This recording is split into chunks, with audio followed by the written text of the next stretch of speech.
What's up, y'all? We're back on Infinite Insights with another video, and today we're going to be talking about if you like them or if you just like the idea of them. And I feel like this is really important because once you realize that probably like 70% of the people you're stuck on or the people you like or your crushes is more so just because you like the idea of them, you start to get over things a lot quicker, because like in the end, like, it's low-key just you being delusional, you know what I'm saying? So I wrote down that me personally, I feel like a lot of relationships don't last because people create a fantasized idea of someone in the talking stage, or like in that honeymoon stage, and then when they date them based on kind of like those initial traits that they witness about that person, and then they date them based on the idea of them they created in their head.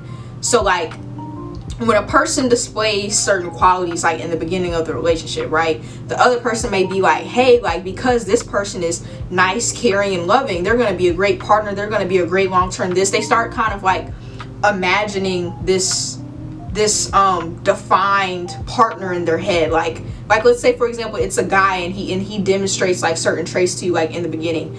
Like a lot of times, like what a girl will start to do is they'll start imagining how those traits will come into play in a relationship, even though that they're not even in the relationship yet. And I feel like that, don't get me wrong, I feel like it's important to look for qualities that you want in a partner. Like, I'm not saying like, oh, like, don't take like anything. Like, you should be looking for qualities that you want in a partner, but when you start taking it and you start using those traits to imagine a version of them that you haven't yet experienced yet, I feel like that's when it like becomes really toxic. And I feel like people do that in relationships, and then once they get like 9 months in a relationship with that person and they start really getting to know them, they kind of almost get disappointed when the version that they imagined in their head from that initial honeymoon stage doesn't match the version that actually came to be when they actually got in a relationship with them.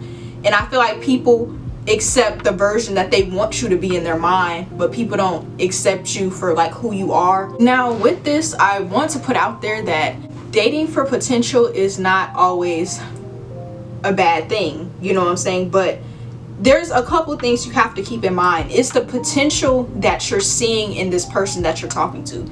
Is that a healthy idea? Is it a stretch way past like what the person is actually displaying and giving you, or is it actually a realistic like expectation? Like you know how like people say like don't date for potential, like don't like date someone if they're not showing you this and you just think that they can get to that level. That is true to a certain extent, but you have to learn to determine whether like the potential that they could live up to is actually something that's realistically attainable, or is it just something that you're making up in your mind. Another thing you also have to keep in mind is, if you are dating someone or talking to someone or pursuing someone for their potential, put yourself in their shoes. Do you think that they're the type of person to date someone for their potential? So like what I mean is that there might be a lot of things that your person is not doing for you, but because you keep saying, oh, okay, they have potential to be this, I think they're going to be like this in the future, so let me keep talking to them, you're giving them the benefit of the doubt, even though that they're lacking a lot of things that you need in order to feel like you're elevating in your relationship, or like what you need to feel loved.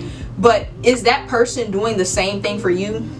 A lot of times a big issue is that, like, you know, the person that's like really, you know, determined to make the relationship work, they keep dating for that potential, but the other person is not dating you for that same potential. They're dating you for what you are. They're not, like, when they don't get something that they want out of you, or if they're not getting something that they need out of you, they're not sitting here overthinking, being like, oh, but maybe they'll learn to do this, maybe they'll start to understand this, maybe they'll start to do that.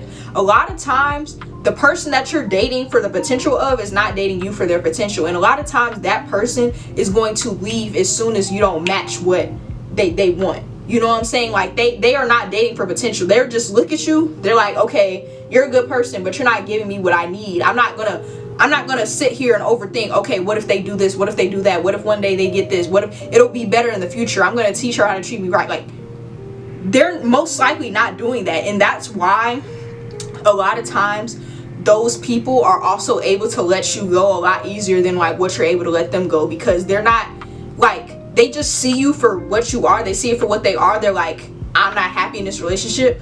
And they don't second think to think, okay, maybe in the future I'll be happy in this relationship, or maybe in the future I'll be happy with this person. They take it for what it is in that moment, and they immediately like detach themselves. Versus us, like people who are like more so like dating for potential and stuff like that. I don't even want to even put me in that category because I'm trying to get better with that. But you know, we sit here and overthink, you know what I'm saying? And then we sit and then, you know, you wonder like, why is this person able to let me go so easily? Like, why is this person like not putting in the type of effort that like I'm putting in, stuff like that? It's because that they're not dating you for your potential. They're literally dating you for like who you are at that moment. So why waste your time and energy dating someone else for their potential when they're not giving you that same benefit of the doubt? Let's say, for example, they were expecting flowers and, you know, you didn't give them flowers. They're sitting up here like, oh, they didn't give me flowers. This is not the person for me. Like, I don't care. Like, you know, they're a cool person, but they didn't give me flowers, so they're not what I want. But on the other hand, if you wanted flowers and then they didn't get you flowers, you're going to be like, oh, well, maybe they just didn't know I liked flowers. Like, maybe they forgot I liked flowers. Like, maybe they forgot it was a special occasion. Like, you're constantly giving them excuses, but they aren't doing the same thing. And because they don't have that phase of overthinking that you have, like, it's going to be so much easier for them to move on, because they're just going to be like, hey, I want someone that's going to give me flowers. That's it. They're not second thinking. They just took your action for what it is, but you're not taking their actions for what it is, and they're not doing the same for you. Another thing is, you do not need to put someone on a pedestal just because they're a good person. And I feel like that's something that a lot of people tend to do in society now. Like, we tend to put people on a pedestal simply because they're a good person. Because if I'm being honest, like, there's not a lot of good people anymore with the days, with the day and time we live in. But I feel like sometimes, like, I'm a really big like law of attraction person, like kind of like manifestation person. And a lot of times when you hold on to a good person, it kind of puts out into the universe that you don't think that you're gonna find another good person. It's just a thing. It's an act of like desperation, especially if that person isn't the person for you and you're holding on to them just because they're a good person and you feel like good people are rare. It almost sends this signal out into the universe, kind of like saying that you don't think you're gonna find another good person. So because your subconscious mind operates on a frequency of like, I don't think I'm gonna get this again, so I'm gonna keep this person around just because they're a good person, even though they're not the person for me. I feel like it hinders you from attracting more good people. Because if you learn to detach, and if you learn to say like, hey, that person doesn't have to be a bad person for me to just like, you know, let them go. You know, they're a good person, but I just don't think they're for me. Once you learn how to detach, other good people will attract to you. If you're confident enough to know, hey, you know, I deserve a good person, I attract good people, there are good people out there in the world, then I feel like you'll start attracting more good candidates, and you won't feel like there's such a scarcity in good people, which there is a scarcity in good people. But I genuinely believe that once you get out of that mentality that there is a scarcity of good people, then the small percentage of good, genuine people that want what you want will start coming to you more once you like stop pretending like it's going to be so hard to find the person for you. It can be really hard to determine whether you actually like the person or whether you like the idea of a person. But I wrote something down in my notes, and this can be more so specifically for if you're in a stage where you're trying to like let someone go. Like, you can't like let them go because like you like it's natural to miss a person. Like, don't get me wrong, if you have a lot of memories with the person, or if you had a new experience with the person, it can be hard to move on. But one question that I think people should ask themselves is, when they daydream about this person, do you daydream more so about the things that they did for you, or do you daydream about the person themselves? So like, you know how you all go, like everybody goes to that stage where, you know, they're talking to somebody, you know, they're imagining in their head, they're daydreaming, or, you know, you just got out of a breakup, you just got done like talking to someone, whatever, and like, you know, you're not talking to them no more, and you keep on like replaying just a certain image of them in your head.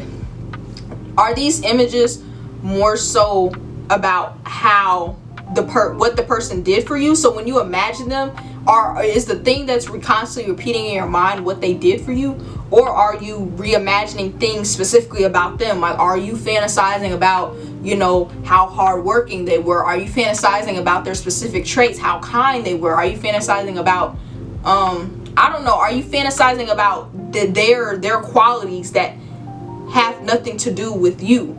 And I'm saying that just to say, like, how a person treats you is important. I'm not downplaying that, but I'm just saying that when you think back to this person and when you daydream about them and reminisce about them, if all the memories are solely based on what they did for you and how they treated you, then I feel like that's a sign that you were more in tune with the idea of who they were rather than who they are as a person. Because if you really like the person, then your thoughts will revolve more around kind of like their traits as a whole. You know what I'm saying? And if your memories and your daydreaming about them does revolve around their traits as a whole, then you probably do miss that person. I'm not saying that every single time that you mess with someone or you're missing someone, you like the idea of them. Like, I do think there are valid times that, you know, you do actually like and miss that person, but I think it happens a lot less often than what we think, because we constantly put that in the same category, but it's not at the same time. You have to date people for what they are showing you in that moment. So, for example, you meet someone, they've been really, really nice to you, right? And they've been really, really considerate, and you appreciate that. You can appreciate that consideration and that niceness in that moment, but don't take that consideration and expand it into a relationship trait that you haven't even been able to see from them yet. For example, you're talking to a person that has like multiple little siblings, and you see how they handle like their little siblings, and you see like, yeah, like they're really caring, they're really like gentle, you know what I'm saying, they're really you know, delicate, like they're very like, you know, caring. Like, I'm attracted to that trait, and there's nothing wrong with being attracted to that trait. Like, oh yeah, I'm attracted to this trait. But then you take that example or that observation or that attraction that you have, and you start turning it into, oh, I want this person to be the parent of my children. Don't get me wrong, it is important to pay attention to earlier qualities in a person in order to determine if you want them to be your long-term partner. But don't start having this ride or die idea of that person being a good potential parent just because you saw them being super caring to their siblings. It's a good thing to know, it's a great thing to admire, and it's okay to admire things, but you shouldn't automatically get attached to that idea like, oh my god, they're going to be a good parent. It should be something I feel like you should keep in the back of your mind of like, okay, I'm going to keep this in the back of my mind, but I'm not going to obsess and give them a trait of being a great parent already, and I haven't even seen them. I'm not even married to them yet. I haven't even been with them for 2 years yet. Like, you have to date people in the moment and see how things work with them in the moment, and then just collect your data, collect everything you need to know about them, and see. This next piece of insight is going to be specifically for my lovers, or like the people, like I said, who want deep connections or like long-term relationships, not like the people that are just like, you know, there's nothing wrong with that though. One thing you have to do, I feel like, in order to avoid dating the idea of people, is you have to hold off sex. Now, in my opinion, this doesn't exclude any other like physical like affection. Like, to me, you can kiss, hug, maybe even a little more than that depending on what type of person you are. But because like some people, like they fantasize over like sexual acts like way more than other people. Some people, you know, they just do sexual acts in the moment, and then when they leave, it's like they don't think about it again. It's just like in the moment pleasure for that moment. But I do feel like in order to really see if you like the person or you like the idea of the person, you should hold off on sex until you are officially in a relationship.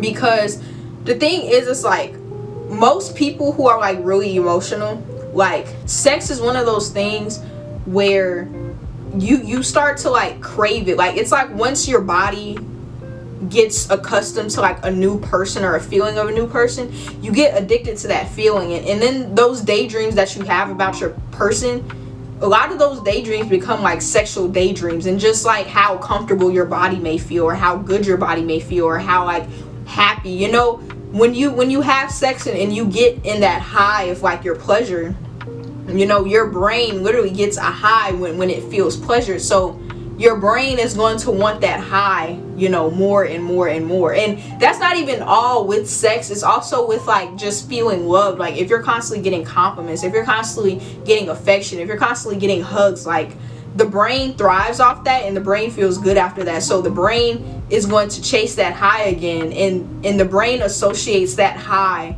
with your person. So like the brain's going to start looking at your person as it's going to start putting it on a pedestal, because it starts to look at it as almost like food. Like the brain knows, in order to satisfy my hunger, I have to eat food. So then the brain's going to be like, oh yeah, I like this food, that food, that food, that food. It's the same thing with the person. Like when the brain experiences a certain type of high, or has experienced a certain type of high with that person, they're going to start putting that person on a pedestal as if, oh, I need that person, or oh, I crave that person. It almost becomes a need, just like your brain tells you when you need, like just the same way your brain tells you that you need food or water or like whatever the case may be. Like it's going to be the same way with that person. Your brain's going to start to tell you that you need them. And I just feel like that can automatically become very confusing when you're trying to determine whether you like them or you like the idea of them. Because if your brain has, you know, developed a sexual pleasure based on that person, and your brain is constantly like telling you like, oh, like I need this person just like any other need, I mean, that can be really hard to determine. You know what I'm saying? Like, I don't know, that's just a really difficult thing to do, and I feel like it can confuse you.